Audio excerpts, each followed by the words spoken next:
My name is Helena. I am 30 years old, and I grew up in a small village in Minas Gerais.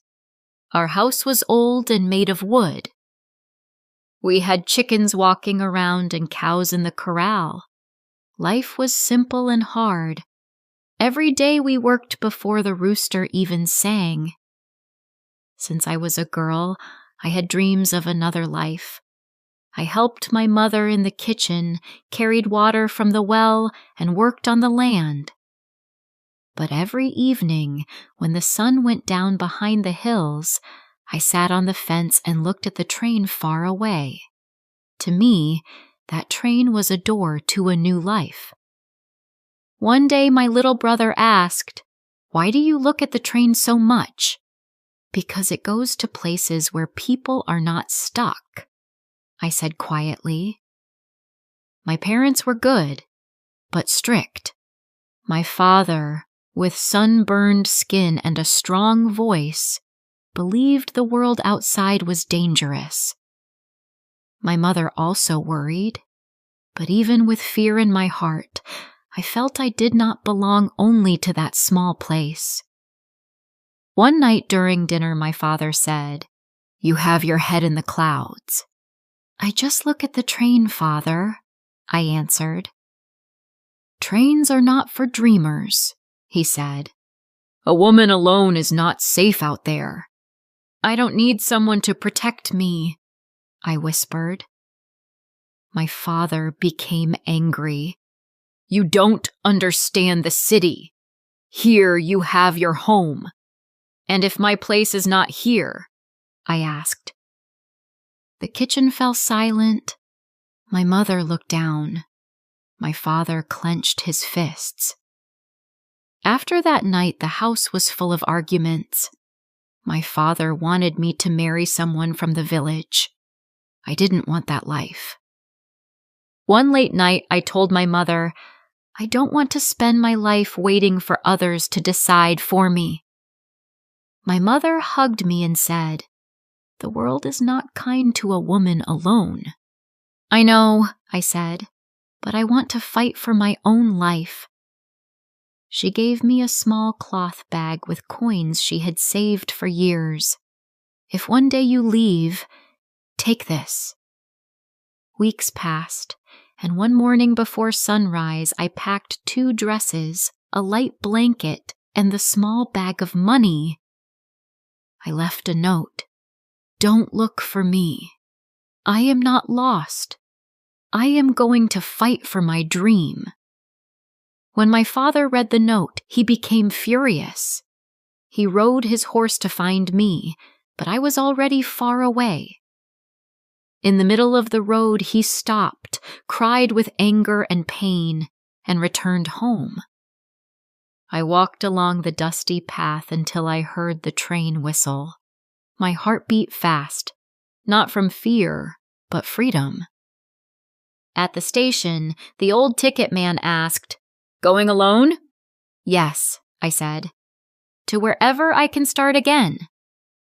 The train took me to the city. When I arrived, the buildings were tall, the streets loud, and the lights bright. Nobody knew me. Nobody waited for me. For the first time, I was completely alone. I found a small, cold room to rent with my few coins.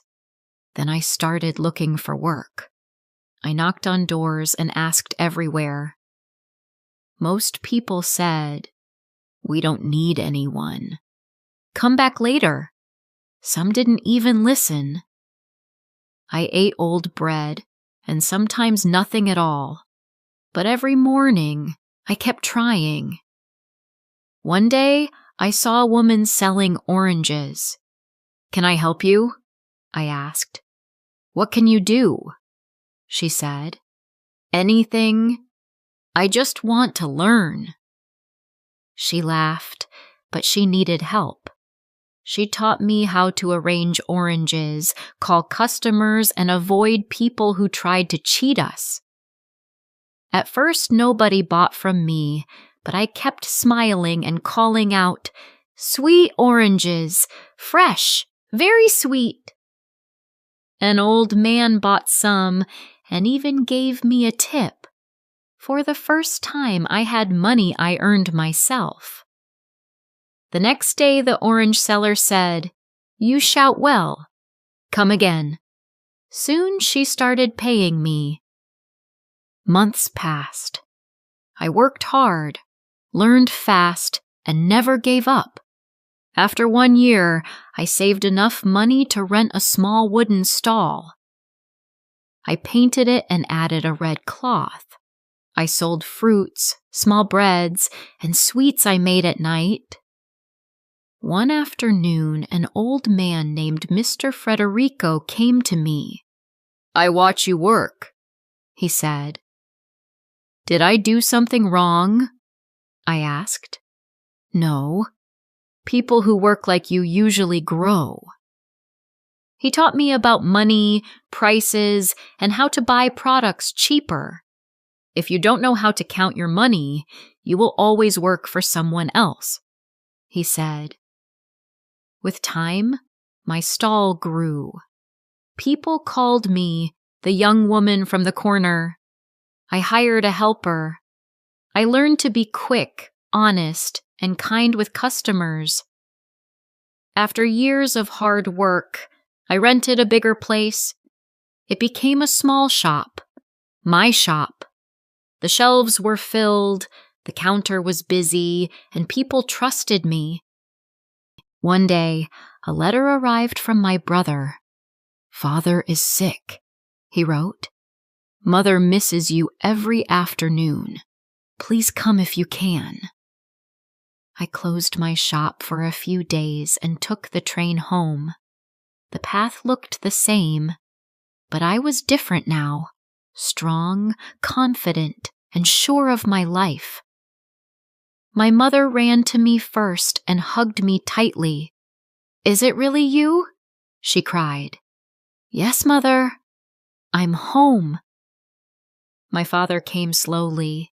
He was thinner, weaker, afraid of what I might say. I looked at him and smiled softly. "I came to greet you, Father."